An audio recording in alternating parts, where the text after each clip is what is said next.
Smith, Kevin Connors. OKC winning games 1 and 2 in their dojo. Minnesota could not fall down 0-3. And they took it to the Thunder from the jump. It was the defensive end where Minnesota made its impact throughout. Anthony Edwards, the steal in the other way. And look at Ant blitz, the offensive player there. Edwards did not have a dunk in the first 2 games of this series. He had 2 in the opening quarter. Not that that's the tell-all stat, but it does tell you how he came out and played in this game. And then the bench was brilliant.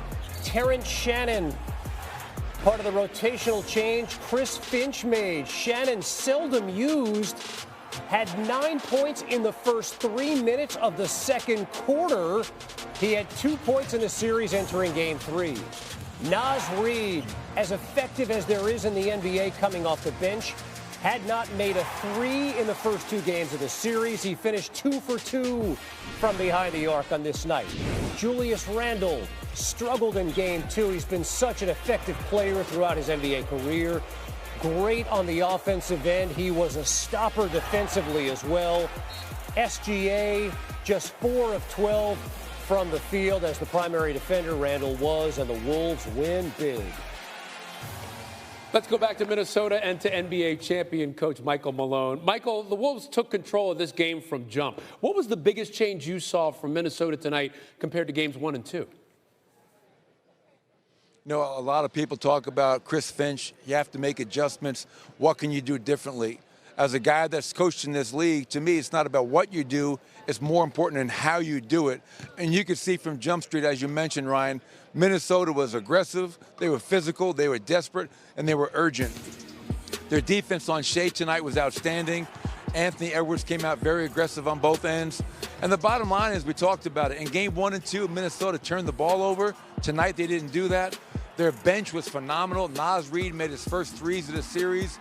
Terrence Shannon Jr. came into the game in the second quarter, had a huge impact, and they didn't put Shea on the foul line. So great job on Shea Gilgeous-Alexander with their defense, value in the basketball, Anthony Edwards being a superstar, and just an all-around great night. Now the challenge is, can you do it again in game 4 to try to tie it up? That's a great point. So how do they do it again in game 4 and beyond? Because OKC has kind of owned this series up until this point, but Minnesota, maybe they found a cheat code.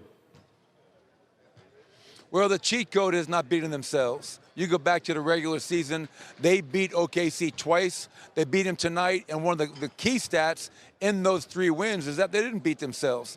They are the #1 defense, OKC. They turn you over. They lead the league in steals, so you know you can't fuel the break, and that's what happened in game 1 and 2. Tonight, that wasn't the case. They forced OKC to play in the half court. They were more aggressive against Shea. They were more disciplined against Shea, and once again, their bench, which has been really good for them all year long, Naz Reid, Dante DiVincenzo, Nickeil Alexander-Walker, and you have to give Chris Finch a lot of credit. He implemented a new player in his rotation, throwing out Terrence Shannon Jr., and it paid off dividends tonight. So they're not satisfied. They came back, protected their home court, and we know that OKC is going to be ready for all that come game 4. Okay, so let's talk about OKC getting ready for game 4, and in particular their star. You talked about it, held to just 14 points, only got to the line 4 times. You've said how good SGA is at getting to the line. So for him, for game 4 and beyond, how does he handle the aggression that he saw tonight from Minnesota? Well, now that you've seen it, now you have a feel for it. You watch the film. Mark Dagnall is a great coach in his own right. He'll get his team prepared. They'll talk about all their shortcomings, but he missed some open looks tonight. But I felt overall the Minnesota defense was a lot more aggressive tonight. Rudy Gobert had 2 steals in the first half, had a block in the paint. I thought he gave them some really valuable minutes. But, hey, Shea's an MVP for a reason. Coming off of a 38-point game, we know he's going to find his rhythm, but it's not just about Shea. In game 2, he had help from Jalen Williams. He had help from Chet Holmgren. He's going to need other guys to step up to make his job easier. Well, I'll tell you what, this is now a series. We will see how OKC responds in game 4. Michael Malone, thank you so much. I was super happy. I wouldn't say proud. I was super happy about the physicality that we brought and the energy that we brought. Because being down 2-0, man, it's all about bringing energy, and we brought high energy. You talked about unexpected production from guys like the rookie Terrence Shannon Jr., TJ is what you call him, Julius Randle. got benched in game 2. He said he had moved on and was going to come out and play aggressive tonight. Just what did you like about the way he responded? He's a vet, man. A vet knows what to do. He knows how to respond. He knows not to take nothing too personal. And that's what he did, man. He came in with the right energy and shoot around this morning. And I can see it in his eyes, man. He wanted his respect back, and he got it. How do you do it all again in 2 days on Monday night? You got to erase this one. This one is over. I know everyone is happy about this one, but we know this team, OKC, going to come out and bring hella energy and be ready to go, and they're going to try to win game 4, and we got to come out and exceed their energy and try to, get a win and go back to game 5. So we'll be ready. Congrats on the win to both of you. Yeah, we just didn't bring it from an energy and focus standpoint. Yeah, to sum it up, we just didn't have it. They obviously had it with the sense of urgency, knowing like if they go down 3-0, it's going to be pretty tough.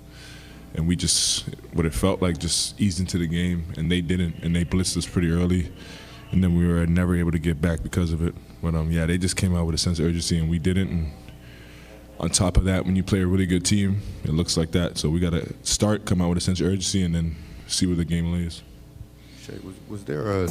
Anthony Edwards, 23 years old, and he's already got 15 career 30-point games in the playoffs. Not only is that the most in Wolves franchise history, it's the same number as all players in team history combined. Edwards has done it in just 40 career playoff games. Wolves star Julius Randle joins us now on SportsCenter. Boy, Julius, there are performances, and then there's what your team delivered tonight. How would you describe the level of defensive intensity your team played with for 48 minutes? That's what it's going to take. That's what it's going to take, and that's what we're capable of, to be honest. It just takes a mental focus for us and know that they're a great team, and we got to play like how we played tonight for a full 48 minutes. We've done it through stretches, done it in stretches throughout the first 2 games, but we had to put a full 48 minutes together, and that's what we did. All right, so how repeatable is this? I mean, how do you repeat a performance like this? I think defense, you can repeat that every night. That's who we are. That's how we've played all year. That's our identity as a team. So I feel like we can repeat that defensively, and then offensively it's just about making the right play and sharing the ball. Which you did a lot of tonight. You particularly, you go for 19 through 3 quarters, Julius, and then the bank shot to start the 4th quarter and the 3-pointer for you. Given how things went in game 2, what was that sequence and that standing ovation like? It was great. It was great. It's amazing to be back in front of our home crowd, to have